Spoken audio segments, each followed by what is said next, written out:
Assalamualaikum warahmatullahi wabarakatuh. Kembali lagi di channel kita Saham Receh.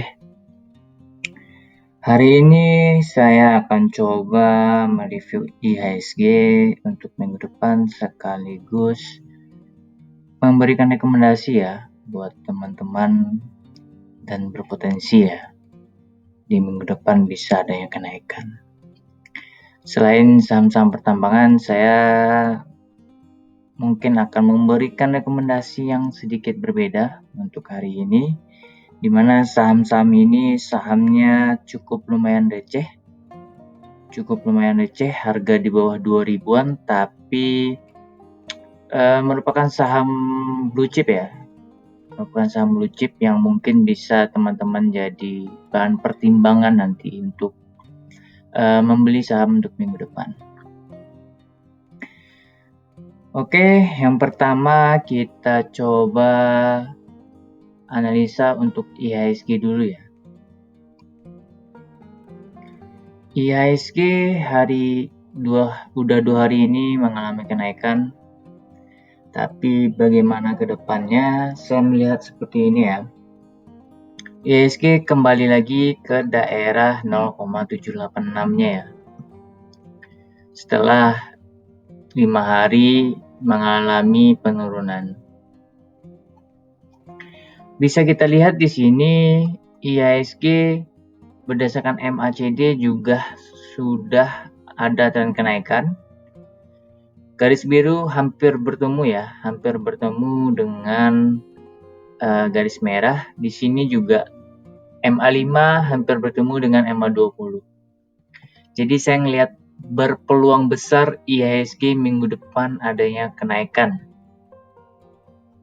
Sangat-sangat berpeluang besar ya, karena kita akan melihat di sini akan ada kenaikan yang cukup lumayan ya. Apakah IHSG akan bisa tembus ke 6.437? Ini masih menjadi pertanyaan ya.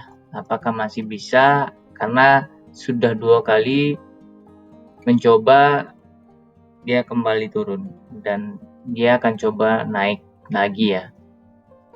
Terus baru dia akan coba naik ke 6.500 ya. Itu untuk IHSG. Kalau adanya penurunan seperti apa, tapi saya ngelihat berpotensi besar adanya tren kenaikan ya.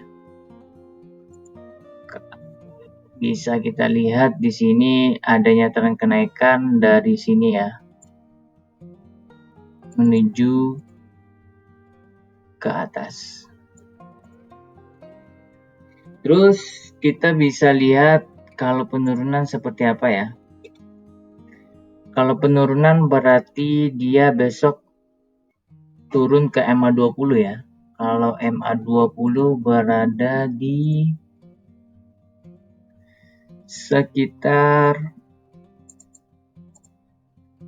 sini ya, sekitar penurunan 1,37%. Kalau kenaikan saya ngelihat besok dia harusnya bisa naik 1,09% sebelum dia akan coba naik ke harga 6.500-an ya. Itu untuk IHSG, apakah dia bisa kembali berada di atas garis di MA5-nya? Masih berpotensi besar ya untuk IHSG. Selanjutnya saya akan memberikan rekomendasi untuk minggu depan. Saham-saham yang mungkin harganya 1000-an ya, ada juga yang harganya ratusan, tapi saham ini termasuk blue chip juga, sehingga saya melihat ini berpotensi ada kenaikan dan bisa teman-teman pertimbangkan dalam melakukan pembelian. Yang pertama ada BSDE. Oke, yang pertama ada BSDE ya. BSDE sudah 2 hari ini mengalami sedikit akumulasi ya, tapi tidak terlalu banyak, dan kemungkinan masih ada tren kenaikan untuk BSDE.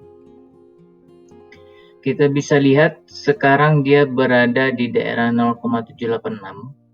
Apakah dia besok bisa keluar atau dia besok malah mantul ya?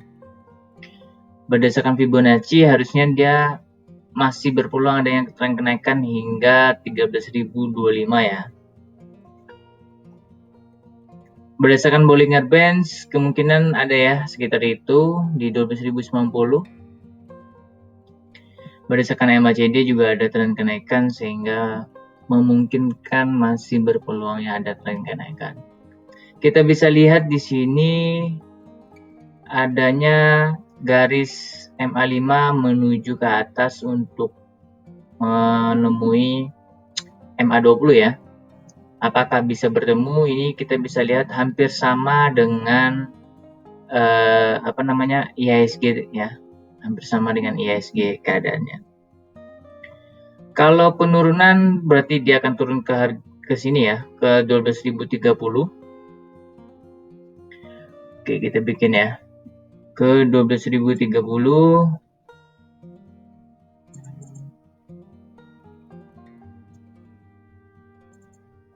Kalau ada kenaikan, saya memprediksi dia akan coba naik sampai ke sini ya.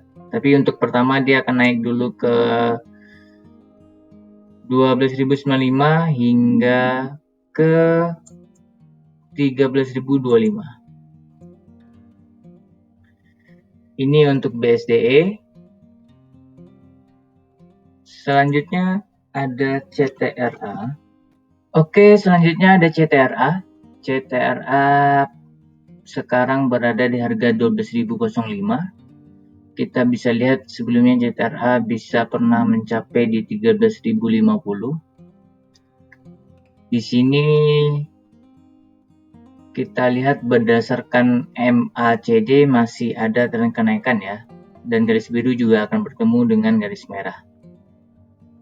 Terus kita bisa lihat juga di sini berdasarkan Fibonacci dia udah 2 hari ini berada di daerah 0,6 dan 0,786. Apakah dia akan coba naik atau dia malah ada tren penurunan ya?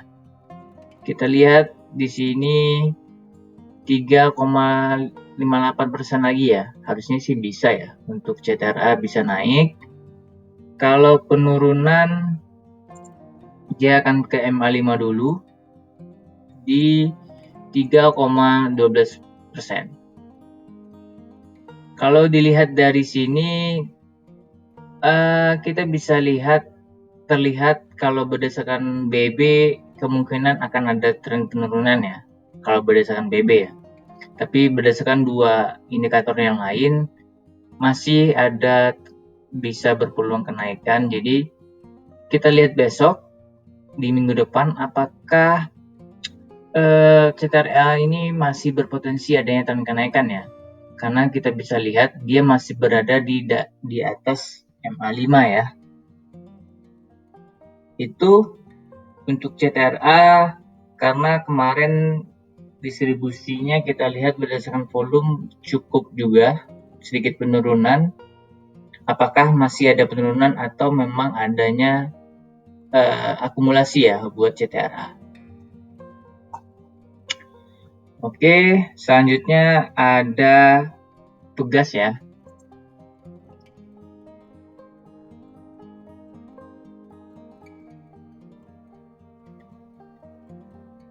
Ini untuk Pegas, kita coba lihat dulu berdasarkan Fibonacci seperti apa. Kita coba tarik. Oke. Dia sudah masuk ke bawah ya.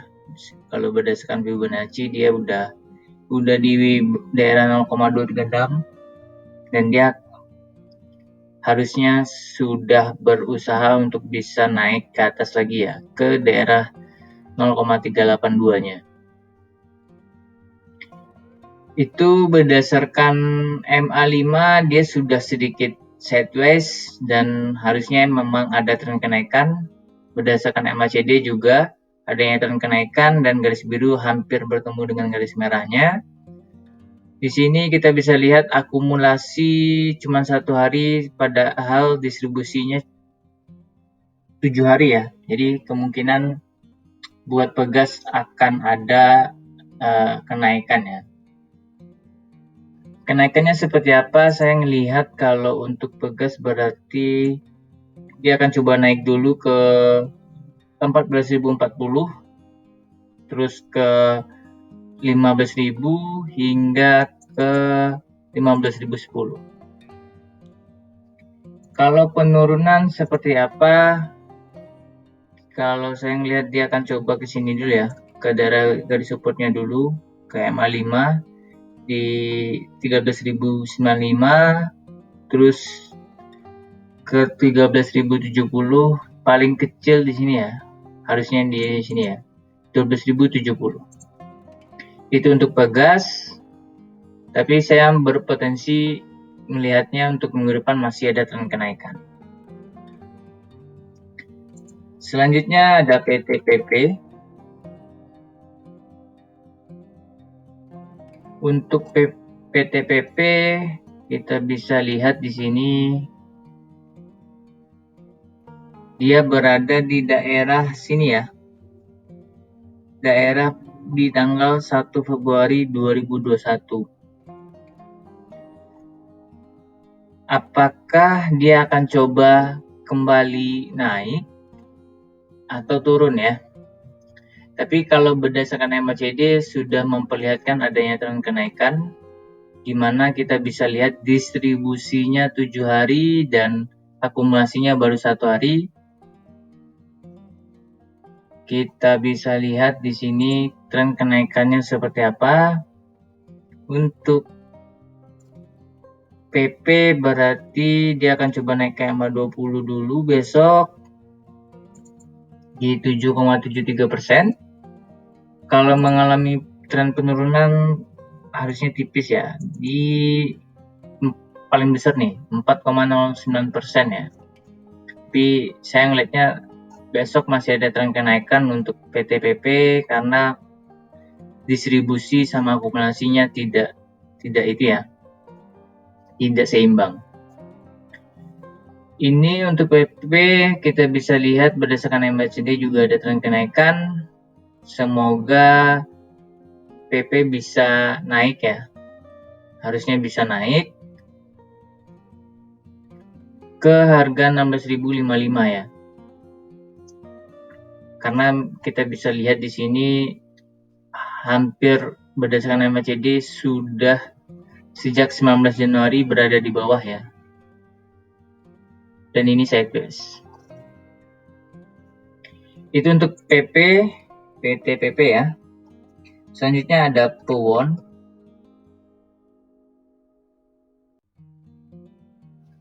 Untuk PWON sejak di sini ya, sejak di tanggal 10 Februari mengalami kenaikan.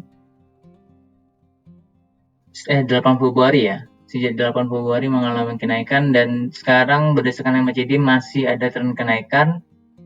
Di sini kita bisa lihat garis birunya masih berada di atas karena 6 hari sebelumnya mengalami distribusi, 2 hari akumulasi, dan masih berpotensi untuk PWON adanya tren kenaikan ya. Untuk PWON, kenapa saya melihat adanya tren kenaikan? Karena dia sudah menembus daerah resisten awalnya ya. Dan saya melihat PWON ingin berusaha coba naik ke sini ya, 1600 ke 680 ya, ke 680.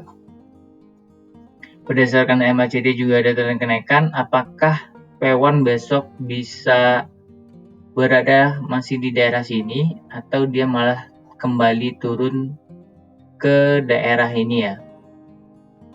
Kita bisa lihat kalau adanya tren kenaikan berarti dia bisa naik cukup besar ya, harusnya ya. Ke sini dulu ke 2,42% hingga ke 680 tadi ya. Kalaupun ada penurunan berarti dia ke sini ke 595 hingga ke MA5 ya, 575. Itu untuk bawon. Selanjutnya ada MACD.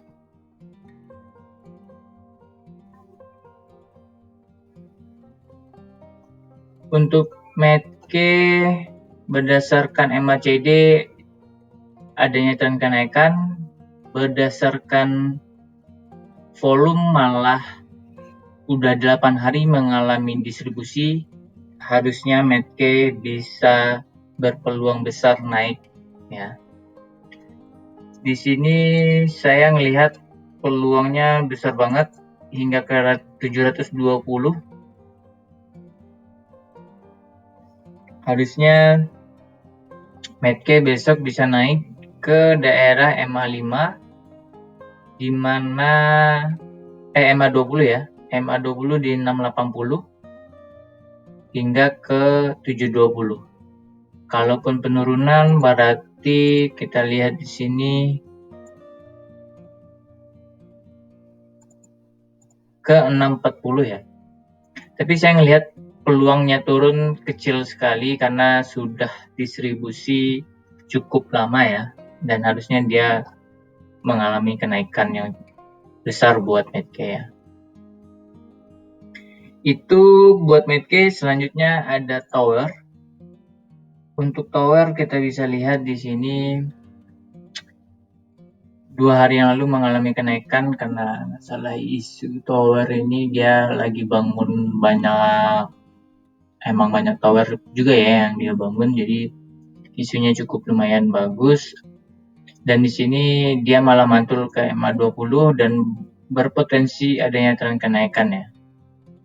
Sangat berpotensi ya saya ngelihat.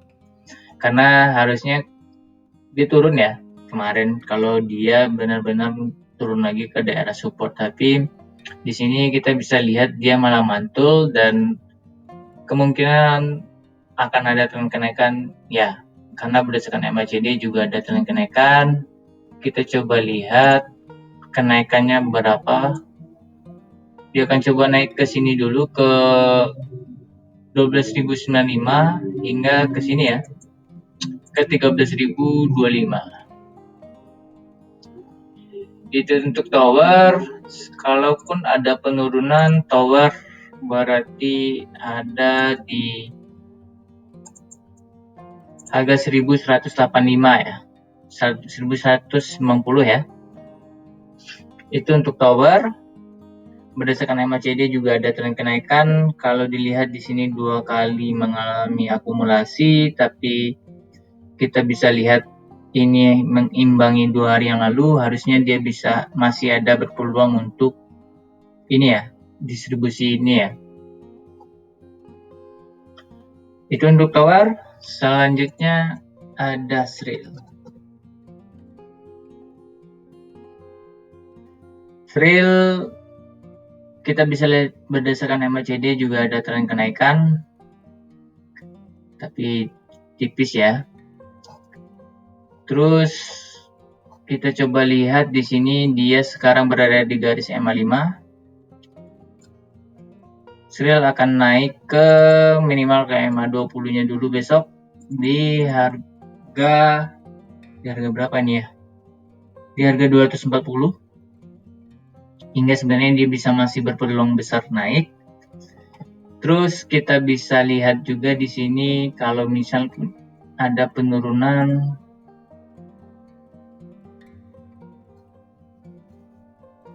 ke harga 218 ya. Tapi saya ngelihat kecil sekali adanya tren penurunan untuk SRIL ya. Harusnya SRIL masih bisa adanya kenaikan untuk minggu depan. Terakhir ada Wika. Wika ini malah mengalami harga di hampir batas support ya. Kita bisa lihat 1, 2, 3, 4. Di sini dia pernah hampir di harga 27 Januari 2021. Tapi saya ngelihat Wika besok berpotensinya sangat besar naik. Kenapa? Karena isu pendanaan untuk SWF akan ada ya. Dan kenaikan yang bisa dikejar oleh Wika bisa sampai 22,38% ya, ataupun dia akan coba naik dulu ke MA20 di 1805 ya. Tapi saya ngelihat potensi besar buat Wika ada tren kenaikan ya, karena isu itu sangat berpengaruh terhadap Wika nantinya. Kalaupun penurunan seperti apa, tipis ya. Kalau penurunan saya ngelihatnya tipis ke sini ke 1,85%. Itu untuk Wika palingan di 16.010 dan dia akan coba mantul ya. Ya walaupun tipis-tipis keluar dikit, dia akan coba mantul ke atas. Karena kita bisa lihat di sini sejak 19 Januari juga saham-saham properti mengalami konstruksi ya, mengalami penurunan. Tapi saya ngelihat ini akan terbang banget ya, karena nggak salah tuh saham-saham SWF itu Jasa Marga, Wika ya, sama Utama Karya. Itu yang bisa saya sampaikan untuk rekomendasi minggu depan. Saya ngelihat saham-saham ini berpotensi besar untuk ada tren kenaikan karena harganya masih sangat-sangat murah. Masih bisa bagi teman-teman untuk mempertimbangkan dalam membelinya, apalagi yang baru mencoba ya. Tapi saya bilang kenaikannya nggak mungkin dengan kenaikan saham-saham yang lain ya, yang harganya agak di atas 2000-an, karena saya ngelihat market cap-nya juga sedikit lumayan kecil ya untuk perusahaan-perusahaan seperti ini. Jadi sangat ada peluang, pasti ada ya, tapi nggak mungkin sebesar market cap yang kayak Antam ataupun kayak Inco seperti itu ya. Oke. Tapi saya ngelihat ini sangat berpotensi adanya tren kenaikan untuk minggu depan, dan bisa teman-teman buat belajar melihat pergerakan saham-saham yang receh mungkin ya, dan bisa menjadi bahan pertimbangan teman-teman. Saya ucapkan terima kasih. Jangan lupa subscribe, share, and like. Saya akhiri. Assalamualaikum warahmatullahi wabarakatuh.